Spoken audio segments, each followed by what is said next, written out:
اعوذ باللہ من الشیطان الرجیم بسم اللہ الرحمن الرحیم وَإِذْ قَتَلْتُمْ نَفْسًا فَادَّارَأْتُمْ فِيهَا وَاللَّهُ مُخْرِجٌ مَا كُنْتُمْ تَكْتُمُونَ فَقُلْنَا اضْرِبُوهُ بِبَعْضِهَا كَذَلِكَ يُحْيِي اللَّهُ الْمَوْتَى وَيُرِيكُمْ آيَاتِهِ لَعَلَّكُمْ تَعْقِلُونَ ثُمَّ قَسَتْ قُلُوبُكُم مِّن بَعْدِ ذَلِكَ فَهِيَ كَالْحِجَارَةِ أَوْ أَشَدُّ قَسْوَةً وَإِنَّ مِنَ الْحِجَارَةِ لَمَا يَتَفَجَّرُ مِنْهُ الْأَنْهَارُ وَإِنَّ مِنْهَا لَمَا يَشَّقَّقُ فَيَخْرُجُ مِنْهُ الْمَاءُ وَإِنَّ مِنْهَا لَمَا يَهْبِطُ مِنْ خَشْيَةِ اللَّهِ وَمَا اللَّهُ بِغَافِلٍ عَمَّا تَعْمَلُونَ أَفَتَطْمَعُونَ أَن يُؤْمِنُوا لَكُمْ وَقَدْ كَانَ فَرِيقٌ مِّنْهُمْ يَسْمَعُونَ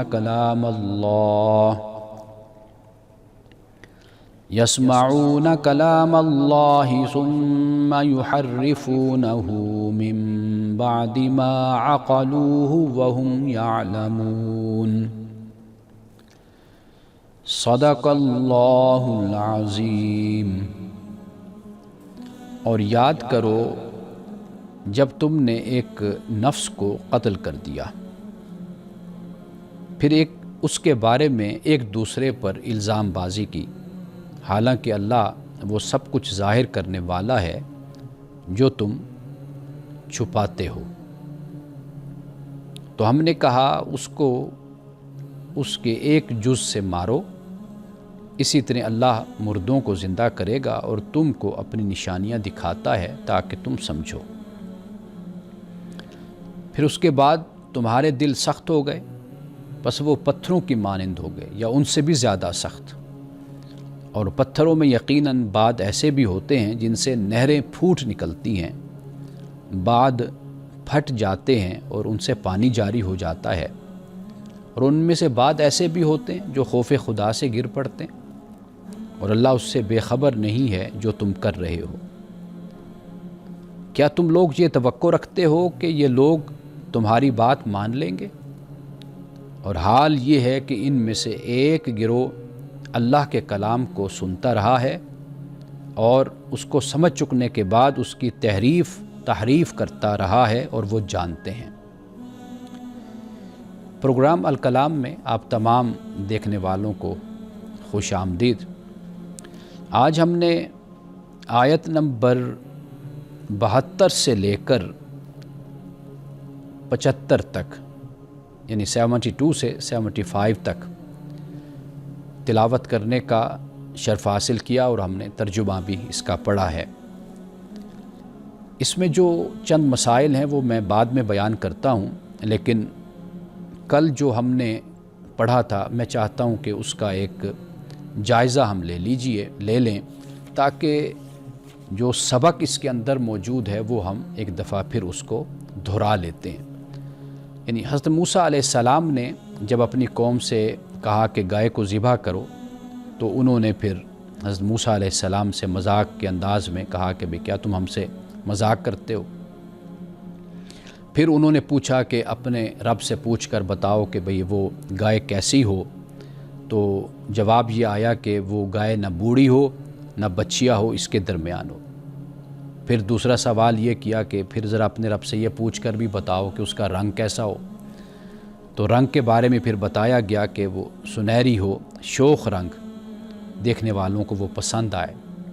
پھر کہا کہ بھئی اب تو معاملہ یہ ہے کہ سب کچھ ہم پر ایک جیسا ہو گیا ہے، تو اب تو ہمیں سمجھ نہیں آ رہی کہ کیسی گائے ہم، تو ذرا جا کر اللہ سے یہ بھی پوچھو، دعا کرو کہ انشاءاللہ ہم پھر نتیجے تک پہنچ جائیں گے، کوئی بات ہمیں سمجھ آ جائے گی۔ اور یہ الجھاؤ کیوں پیدا ہوا؟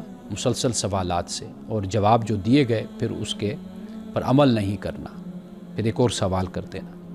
پھر یہ سوال کرتے ہیں کہ بھئی یہ جو گائے ہم ذبح کرنا چاہتے ہیں تو اب بتائیے کہ یہ کیسی ہو؟ تو پھر کہا کہ بھئی یہ ایسی گائے ہو کہ جو کام میں نہ لگائی گئی ہو، زمین پھاڑتی ہو اور نہ کھیت کو پانی دیتی ہو، صحیح سالم ہو اور اس میں کوئی داغ نہ ہو، کوئی عیب نہ ہو۔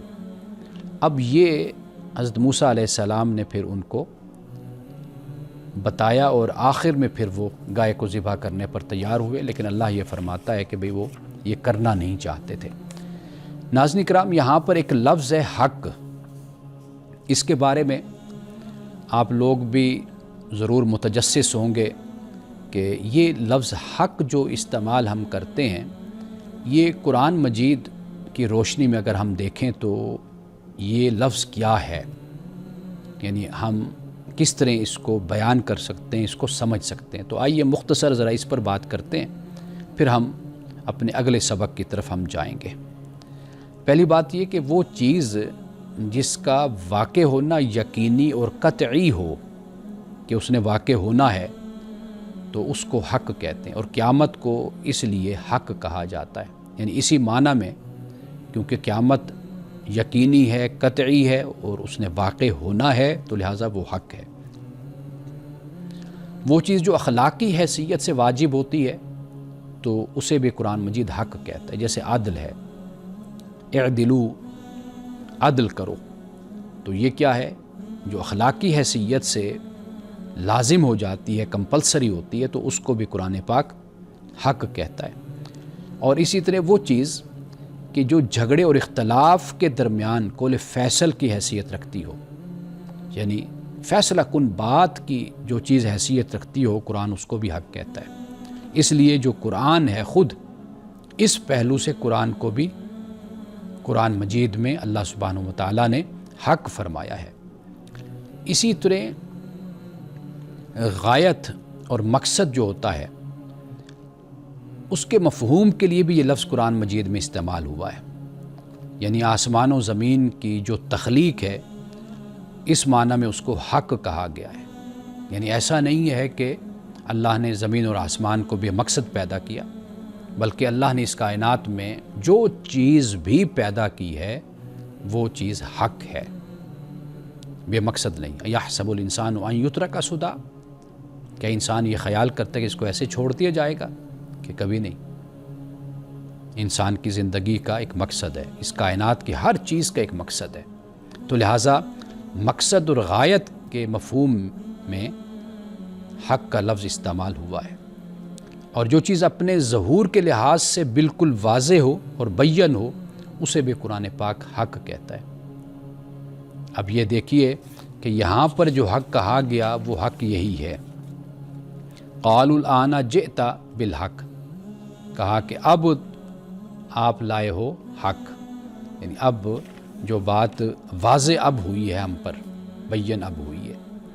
تو خیر وہ بات تو پہلے بھی واضح ہی تھی، لیکن پیغمبر کے ساتھ اس طرح کلام اور اس طرح خطاب اور گفتگو کرنا یہ سرکشی کی علامت ہے، یہ ایک بدباطنی کی علامت ہے، برے کردار کی علامت ہے کہ اللہ کا پیغمبر اللہ کی وحی لاتا ہے تو اس وحی پر عمل کرنا لازم اور ضروری ہے، فرض ہے۔ جو اللہ نے اس میں پیغام دیا، جو حکم دیا، جس سے منع کیا، لیکن آخر میں جا کر اس کے لیے تیار ہوئے، حالانکہ وہ بات تو بالکل شروع سے ہی واضح تھی، لیکن جو کنفیوزڈ ہوتی ہے وہ امت ہوتی ہے۔ پیغمبر کی ہر بات بالکل واضح ہوتی ہے، قرآن کی ہر بات بالکل واضح ہے۔ اب اس کے بعد آئیے کہ یہاں پر جو یہ بیان ہوا کہ تم نے ایک نفس کو قتل کیا، اب ایک آیت کے اندر، دو آیت کے اندر اللہ سبحانہ وتعالیٰ نے اس بات کو بیان کر دیا۔ اس سے معلوم ہوتا ہے کہ یہ واقعہ اس وقت کے یہود میں مشہور و معروف تھا، قرآن پاک نے اس کو بیان نہیں کیا۔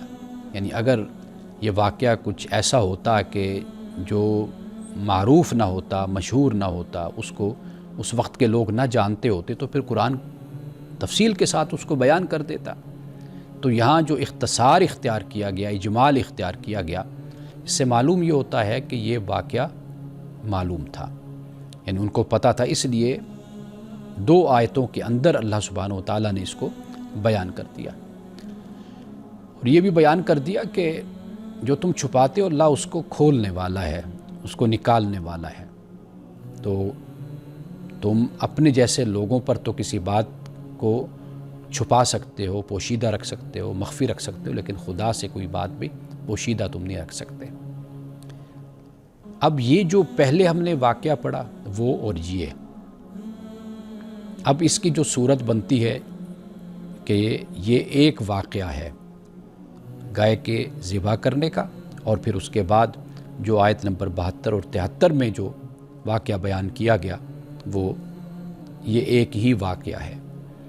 یعنی اللہ سبحانہ و تعالیٰ یہ فرماتا ہے کہ ہم نے کہا کہ اس کا جو گائے ہے اس کا ایک حصہ تم مارو اس کو۔ اب ایک روایت یہ بیان کی جاتی ہے کہ اس سے جو مراد ہے، اس سے مراد یہ ہے کہ وہ جو گائے ہے اس کا ٹکڑا، وہ جو مردہ شخص ہے جس کو قتل کیا گیا اس کو مارا تو وہ زندہ ہو گیا۔ یہ بھی ممکن ہے، اللہ تعالیٰ کو اختیار اور قدرت حاصل ہے، لیکن ایک جو مسئلہ جو ہمیں بائبل سے بھی معلوم ہوتا ہے وہ قسامہ کا بھی ایک مسئلہ ہے۔ یعنی آج کی فقہی کتب میں بھی اس کو بیان کیا گیا ہے، اس پہ ہم بات کرتے ہیں لیکن ایک وقفے کے بعد۔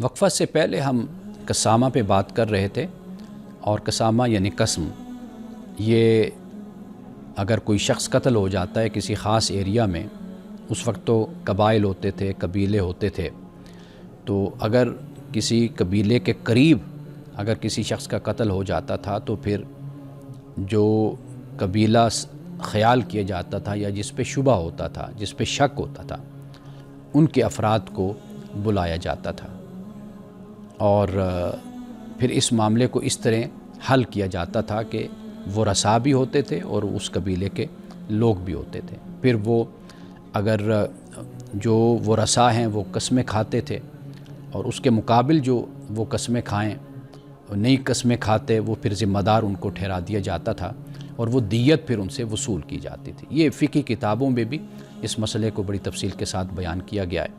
تو بعد مفسرین نے اس سے وہ قسامہ مراد لیا ہے، یہ مسئلہ کہ بھئی یہ جو شخص قتل ہوا یہ نامعلوم قتل تھا، اس کا قاتل کون ہے یہ نہیں پتہ چلا، تو لہٰذا قسامہ کے ذریعے سے اس کے جو قاتل تھے، وہ جو قاتل جس قبیلے سے اور خاندان سے تعلق رکھتا تھا، تو اس شبہ کی بنیاد پر پھر ان کو ذمہ دار ٹھہرایا گیا اور ان سے پھر دیت لی گئی۔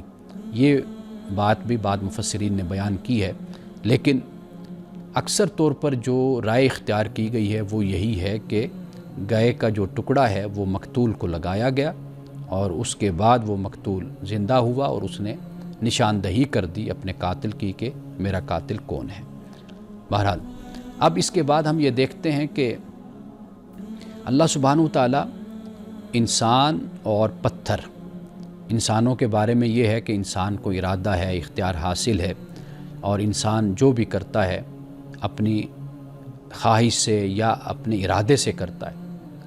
تو اگر وہ برے راستے کو اختیار کرتا ہے، غلط راستے کو اختیار کرتا ہے، تو پھر اس کی جو پستی ہوتی ہے اور جو اس کا زوال ہوتا ہے وہ اس لیے بہت زیادہ گھناؤنا اور مکروہ ہو جاتا ہے کہ اس کے پاس اختیار بھی ہے، اس کے پاس ارادہ بھی ہے، وہ نیکی کے راستے پر بھی چل سکتا تھا۔ لیکن اس کے مقابلے میں جب پتھر کی بات کی جاتی ہے تو وہ تو ہے ہی سخت، لیکن اللہ سبحانہ وتعالی پتھر کی اس سختی کے باوجود بھی یہ بتاتا ہے کہ اس میں یہ خوبی بھی ہوتی ہے کہ اس میں سے چشمے بھی پھوٹ پڑتے ہیں۔ لیکن ایسا شخص کہ جو بدباطن ہوتا ہے، برا شخص ہوتا ہے، یا سرکشی اختیار کرتا ہے، جان بوجھ کر غلط راستوں کو اختیار کرتا ہے، تو اس کے بارے میں کہا کہ بھئی وہ تو اس سے بھی گیا گزرا ہے۔ اب دیکھیے فرمایا کہ ثم قست قلوبکم من بعد ذالک، یعنی اس کے بعد پھر تمہارے دل سخت ہو گئے، تو وہ کیسے ہوئے؟ فہی کالحجارہ، تو وہ پتھروں جیسے ہو گئے، او اشد قسوہ، یا فرمایا کہ وہ اس سے بھی سخت ہو گئے۔ اور یہ بھی بیان کیا کہ وَإِنَّ مِنَ الْحِجَارَةِ لَمَا يَتَفَجَّرُ مِنْهُ الْأَنْهَارُ، اور بعض پتھر تو ایسے ہیں کہ جن سے نہریں پھوٹ نکلتی ہیں۔ آپ دیکھتے ہیں آبشاریں اور آپ چشمے دیکھتے ہیں، پتھروں سے ہی وہ نکل کر آ رہے ہوتے ہیں، اور پھر فرمایا کہ بعد پھٹ جاتے ہیں اور ان سے پانی جاری ہو جاتا ہے۔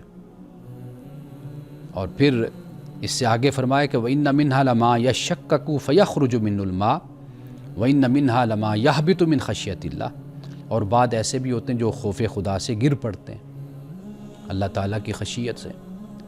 سورۃ بنی اسرائیل میں اللہ پاک نے یہ بھی فرمایا کہ لا يفقهون تسبیحهم، کہ یہ لوگ ان کی تسبیح کو نہیں جانتے، یا لا تفقهون تسبیحهم، کہ تم ان کی تسبیح کو نہیں جانتے۔ یعنی اس کائنات میں چرند پرند اللہ کی ساری مخلوق جو اللہ نے پیدا کی ہے وہ اللہ کی تسبیح کرتی ہے، اللہ کی تسبیح کرتی ہے، تو تسبیح کو ہم نہیں جانتے۔ یہ جو اللہ سبحانہ و تعالیٰ پتھروں کی کیفیت کو بیان کر رہا ہے کہ وہ خوف خدا سے گر پڑتے ہیں، یہ ہم نہیں جان سکتے، اللہ ہی جانتا ہے۔ اس لیے کہ اللہ کی ہر مخلوق کا ایک تعلق اپنے خالق، اپنے رب کے ساتھ ہے۔ قرآن مجید نے اس بات کو بیان کیا کہ یہ کائنات طوعاً او کرہاً اللہ کی اطاعت کرتی ہے، اللہ کی فرمانبرداری کرتی ہے، اللہ کی تسبیح کرتی ہے۔ اب اس کی کیفیت، اس کا عالم کیا ہے، اس سے ہمیں کوئی واقفیت نہیں ہے، لیکن کائنات ساری خدا کے ہی حکم کی پابند ہے، خدا کے قوانین کی جو اس نے بنائے اس کی پابند ہے۔ ہاں انسان جو ہے اس کو اللہ نے ارادہ اور اختیار دیا ہے، تو اس کی صورت بالکل مختلف ہو جاتی ہے۔ تو لہٰذا جب پتھروں کے بارے میں اللہ سبحانہ و تعالیٰ یہ فرماتا ہے کہ وہ اللہ کی خشیت سے وہ گر پڑتے ہیں، تو اللہ ہی جانتا ہے کہ ان کی خشیت اور ان کا گرنا اور مخلوق کی تسبیح، ان کی اطاعت، ان کی فرمانبرداری، وہ اللہ سبحانہ و تعالیٰ بہتر جانتا ہے۔ لیکن ہم یہ دیکھتے ہیں کہ خدا کا جو قانون ہے اس کائنات میں جو چل رہا ہے، خدا کے قوانین یا قوانین قدرت جن کو کہا جاتا ہے، اس کی پابندی سب کرتے ہوئے نظر آتے ہیں۔ یعنی آپ سورج کو دیکھ لیجئے، آپ چاند کو دیکھ لیجئے، اپنے وقت پر طلوع ہوتے ہیں، اپنے وقت پر غروب سورج ہوتا ہے۔ تو لہٰذا یہ جو کچھ بھی ہے یہ اللہ تعالیٰ کا ایک پورا نظام ہے کہ رات اور دن اپنے حساب سے آتے اور چلے جاتے ہیں۔ تو یہ یہاں پر اسی بات کو بیان کیا گیا۔ اور اب یہ دیکھیے کہ اس کے بعد فرمایا کہ اللہ غافل نہیں ہے اس سے جو تم کرتے ہو۔ آیت نمبر 75 میں اب پھر بات ان لوگوں کی طرف واپس لائی گئی کہ جو ہٹ دھرم لوگ ہیں، ضدی لوگ ہیں، سرکش لوگ ہیں، اللہ نے ان کو کتاب بھی دی، تورات ان پر اتاری گئی، لیکن انہوں نے تورات میں بھی تحریف کر دی، اس کو بھی بدل دیا، اور اپنی خواہش اور اپنے مفاد کے مطابق جو ان سے ہو سکا انہوں نے وہ کیا۔ تو لہٰذا یہاں پر ایمان والوں سے یہ کہا جا رہا ہے کہ کیا تم لوگ یہ توقع رکھتے ہو کہ یہ لوگ تمہاری بات مان لیں گے، ایمان لے آئیں گے؟ نہیں، یہ ایمان والے یعنی جن کے دل میں یہ خیال تھا کہ شاید یہ لوگ آ جائیں یا تعلق دوستی کی بنیاد پر، تو اللہ تعالیٰ نے کہا کہ ان میں سے ایک گروہ تو ایسا ہے کہ اللہ کے کلام کو سنتا رہا ہے، وہ تورات کو بھی سنا ہے، انجیل کو بھی سنا ہے، لیکن حالت ان کی یہ ہے کہ اور سمجھ جانے کے بعد بھی پھر اس میں تحریف کر دی ہے۔ اب یہ تحریف کیا ہے اس پر ہم کل ذرا تفصیل کے ساتھ بات کریں گے، میں آپ کو بتاؤں گا کہ تحریف کن معانی میں اور مفاہیم میں اس لفظ کو استعمال کیا جاتا ہے۔ تو یہاں پر اللہ نے یہ بیان کر دیا کہ وہ تحریف کی انہوں نے کب کی، فرمایا ما عقلوہ، سمجھ چکنے کے بعد بھی، من بعد ما عقلوہ، سمجھ گئے تھے لیکن پھر تحریف کر دی۔ یہ جو الفاظ ہیں یہ بہت ہی اہم یہ الفاظ ہیں اس حوالے سے، یعنی ایک ہوتا ہے کہ انسان کا رویہ ہوتا ہے ناسمجھی میں، کم عملی میں، کم علمی میں، کم عقلی میں، وہ پھر بھی قابل معافی ہے، لیکن یہ جو رویہ ہے یہ تو قابل گرفت ہے کہ سمجھتے بھی ہیں اور ان کو اس بات کا علم بھی ہے۔ رسول اللہ صلی اللہ علیہ وسلم کی بعثت سے پہلے خود مدینہ والے اس بات کو بیان کرتے ہیں کہ وہ ہمیں آپ کی آمد کے بارے میں بتاتے تھے، اور جو مدینہ کے لوگ انصار جن کو ہم کہتے ہیں، وہ جب ایمان کے لیے گئے تھے تو ان میں سے بہت سے لوگوں کا یہ خیال تھا کہ یہ وہی پیغمبر ہیں جو ہمیں یہود پہلے بتاتے رہے، اور اس لیے رسول اللہ کی خدمت میں حاضر ہوئے اور ایمان قبول کیا، اور اس سوچ سے بھی قبول کیا کہ ہم اس میں سبقت لے جائیں، یعنی جو بتانے والے تھے وہ پیچھے رہ گئے اور جنہیں بتایا گیا وہ آگے دوڑ کر انہوں نے اسلام قبول کر لیا۔ تو یہ اصل میں وہ سمجھ چکنے کی بات ہے۔ اور پھر آخر میں یہ بھی عرض کر دوں کہ دو طبقے موجود ہوتے ہیں، یعنی جو قوم یہود میں بھی ہمیں نظر آتے ہیں اور آگے ہم اس کا ذکر بھی کریں گے۔ ایک طبقہ بالکل کم فہم کم علم ہوتا ہے، عوام کا طبقہ، وہ جادو ٹونے پر منتر پہ لگ جاتا ہے اور دین اور مذہب کی شکل یہی سمجھتا ہے جو اس کو بتایا جاتا ہے اور وہ اسی کو ہی اختیار کر لیتا ہے۔ دوسرا طبقہ وہ ہوتا ہے کہ جو دین کا فہم بھی رکھتا ہے، دین کی سمجھ بھی رکھتا ہے، خود وہ عالم دین بھی ہوتے ہیں، مذہبی بھی ہوتے ہیں، لیکن دین اور مذہب کو اپنے مفادات کے لیے پھر استعمال بھی کرتے ہیں۔ یہ دو طبقے وہاں پر بھی موجود تھے۔ تو ہم انشاءاللہ اسی موضوع پہ دوبارہ کل بات کریں گے اور اگلی آیات کا ترجمہ اور اس کی تلاوت کرنے کا بھی انشاءاللہ ہم شرف حاصل کریں گے۔ وقفے کے بعد دوبارہ حاضر ہوتے ہیں آپ کے سوالات کے ساتھ۔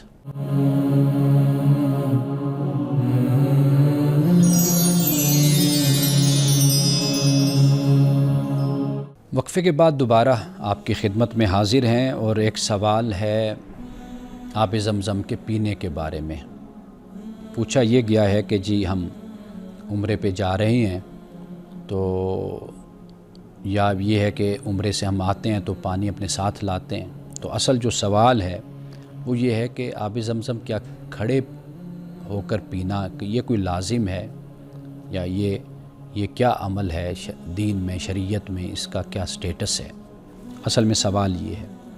دیکھیے یہ مسئلہ ہماری فقہ کی کتابوں میں مختلف فی مسئلہ ہے، یعنی احناف تو اس بات کی فضیلت کو بیان کرتے ہیں کہ آب زمزم کھڑے ہو کر پیا جائے، لیکن باقی جو لوگ ہیں علماء، ان کا خیال یہ ہے کہ، یا ان کی تحقیق یہ ہے، ان کا فتویٰ یہ ہے کہ ایسی کوئی فضیلت نہیں ہے، آپ بیٹھ کر بھی پی سکتے ہیں۔ رسول اللہ صلی اللہ علیہ وسلم نے آپ نے کھڑے ہو کر اس لیے پیا کہ جب آپ کنویں پر گئے تو وہاں پر چونکہ جیسے کیچڑ ہو جاتا ہے، پانی ہوتا ہے آس پاس، تو آپ پھر بیٹھے نہیں، کھڑے ہو کر آپ نے پی لیا۔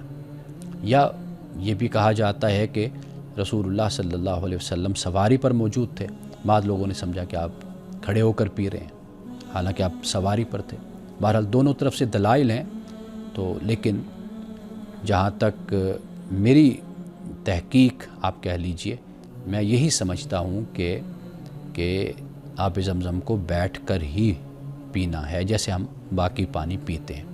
تو اس کی کوئی ایسی فضیلت نہیں ہے کہ جس بنیاد پر ہم یہ کہیں کہ کھڑے ہو کر آب زمزم پینا چاہیے۔ تو احادیث، سیکھا احادیث سے اور صحیح احادیث سے ہمیں یہی معلوم ہوتا ہے۔ اب اس کے علاوہ ایک اور سوال جو پوچھا گیا وہ یہ ہے کہ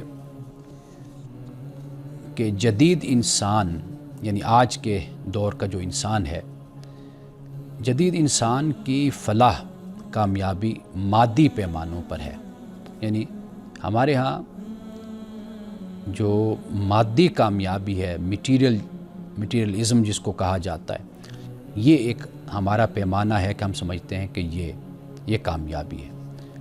جب قرآن مجید ہم پڑھتے ہیں تو یہ قرآن یقین بالآخرت کو کامیابی قرار دیتا ہے۔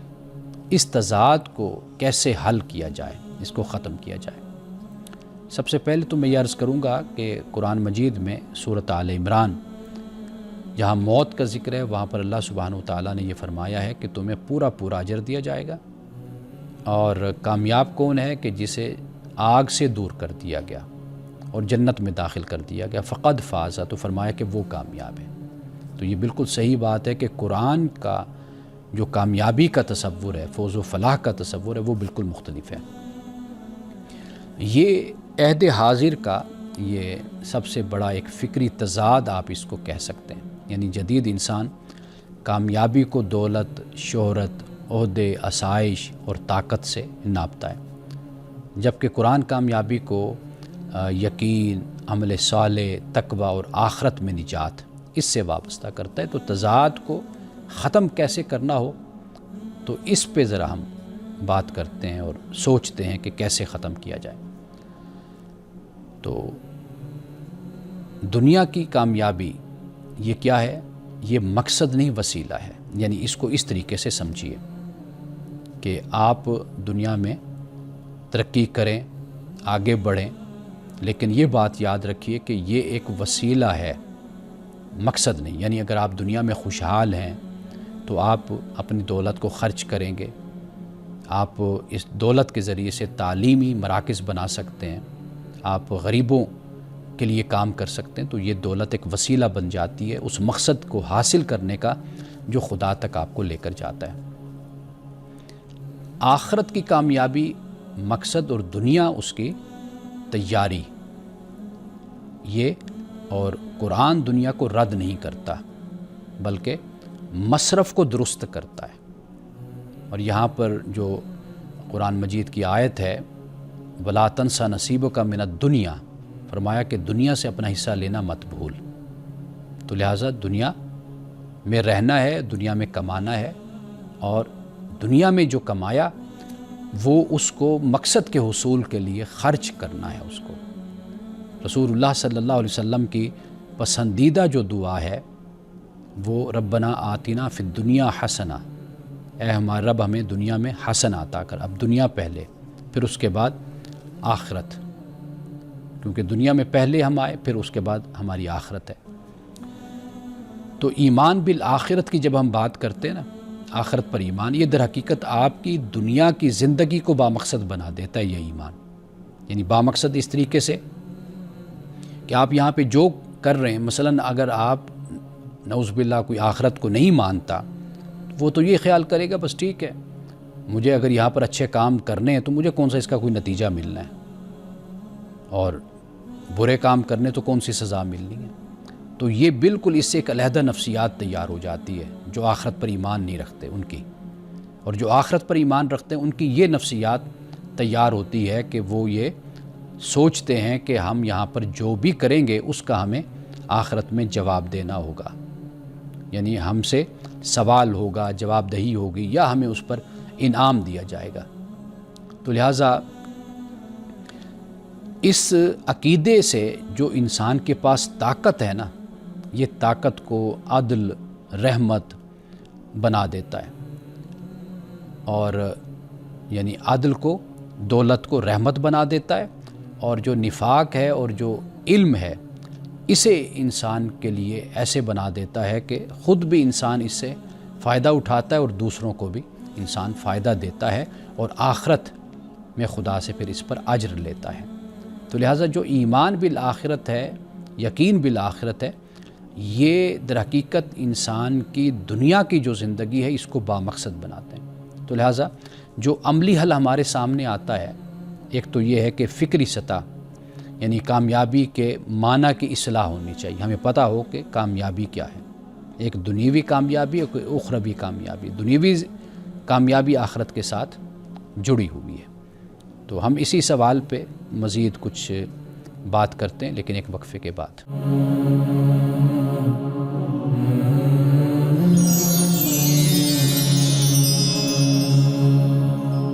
وقفے سے پہلے بات ہم یہاں پہ چھوڑ کر گئے تھے کہ اس تضاد کا یا فکری تضاد کا حل کیا ہے۔